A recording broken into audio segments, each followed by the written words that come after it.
Hey guys, welcome back. Today we're making a cool action figure toy box in ChatGPT. It's the next trend after Ghibli art. First, log into ChatGPT.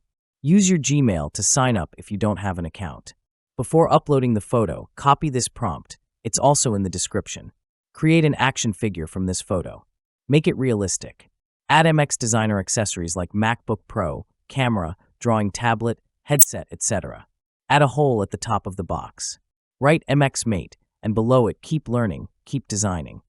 Now click the plus symbol, button or drag your photo into the chat. Once uploaded, paste the prompt and hit send. It may take 2 to 7 minutes to generate, depending on server load. Just be patient. And there it is, your awesome action figure is ready. You can customize it more, change the pose, colors, accessories, or expressions like smiling or serious face. Hope you enjoyed this tutorial. Don't forget to like, subscribe,